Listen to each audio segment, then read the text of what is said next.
Kata gue, sekarang saat yang pas buat beli dan ngumpulin Bitcoin. Gue pribadi udah mulai nambah dan ngumpulin koleksi kripto gue dari tahun lalu. Nah, Jordan Belfort, tamu gue di episode pertama, pernah ngomong gini. I think that Bitcoin is a legitimate investment. Listen, if you don't like crypto, then you should just stay away from it. But if you do like crypto and you want to do that, I think Bitcoin is good. And I think it will be higher, but you can't play it over the short term. It's got to be a 5 to 10 year investment. And I think you should take a small percentage of your capital. Nah, gini nih caranya biar lu dapet cuan dari Bitcoin. Gue akan jelasin terlebih dahulu apa sih yang dimaksud dengan Bitcoin.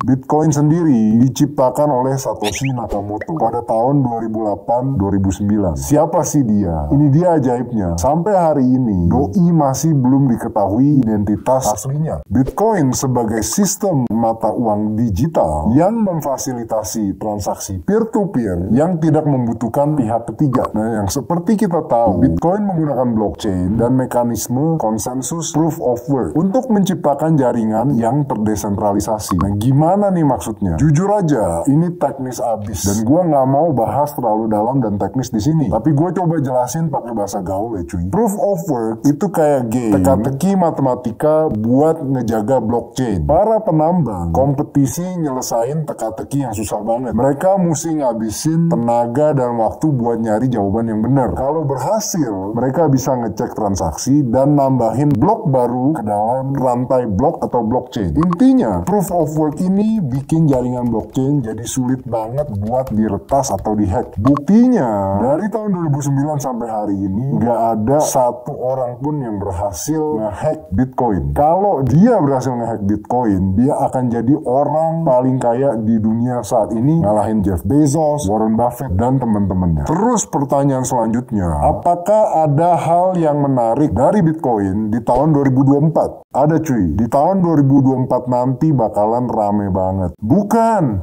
soal pemilu. 2024 juga rame soal Bitcoin. Kenapa? Karena di sekitaran bulan April 2024 bakal ada event yang namanya Bitcoin halving. Nah, sekarang gue masuk teknis lagi dikit nih. Gue mau jelasin, Satoshi Nakamoto ini pinter banget. Dia mengatur hukum supply and demand dari Bitcoin. Bayangin cuy, emangnya Bitcoin ini diproduksi bebas? Kagak bro. Bitcoin itu cuma disediain 21 juta keping di dunia. Dan ini belum semuanya keluar. Jadi awalnya, dulu setiap 10 menit keluar 50 Bitcoin baru. 4 tahun setelah itu, setiap 10 menit keluar 25 Bitcoin baru atau setengahnya. Nah, 4 tahun selanjutnya, setiap 10 menit keluar lagi 12,5 Bitcoin baru. Setengah ini disebut halving atau Bitcoin halving. Jadi, Satoshi Nakamoto ini mengontrol agar supply-nya keluarnya lebih sedikit-sedikit lagi seiring dengan berjalannya waktu. Nah, sekarang udah berapa banyak Bitcoin yang keluar? Total ada 19.500.000. Lu lihat deh di layar, panjang ya. Segitu Bitcoin yang keluar. Diprediksi Bitcoin terakhir akan keluar di tahun 2140. Nah, terus apa hubungannya Bitcoin halving sama saat yang pas buat ngumpulin dan beli Bitcoin pelan-pelan? Nah, gue udah bikin grafik nih. Lu bisa lihat di layar, grafik perbandingan harga Bitcoin versus halving moments. Lu bisa lihat pergerakannya sebelum dan setelah halving. Menurut gua, itulah salah satu keuntungan buat main dan ngumpulin Bitcoin. Tapi ya gitu, lu juga harus tahu gimana caranya. Kalau gue akan sisihkan 1-5% penghasilan gue buat beli dan ngumpulin Bitcoin. Soalnya lu jangan sampai masukin semua uang lu atau all in ke dalam permainan ini. Bro, harga Bitcoin naik turunnya gokil cuy. Jadi jangan sampai uang panas lu masukin ke sini. Nanti lu stres sendiri. Kalau menurut gua, lu buy and forget aja dan simpen untuk jangka waktu yang lama. Mungkin 5-10 tahun. Biar lu makin kebayang cuy. Tahun 2009 lalu, harga Bitcoin adalah 0,01 dolar atau sekitar 159 perak cuy. Sekarang penutupan Oktober kemarin, angkanya udah lebih dari 553 juta rupiah. Lu bayangin dalam rentang waktu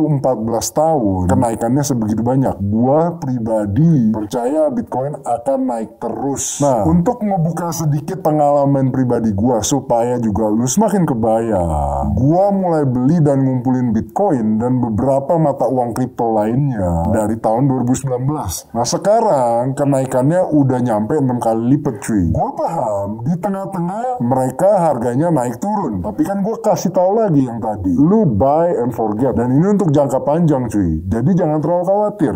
Itu kata gue. Kalau kata lu gimana? Gue tunggu pendapat lu di YouTube Kata Data Indonesia. Dan kalau lu mau tahu tips lain, juga bisa ke Instagram dan TikTok gue di @thereal_Mr. Cuan.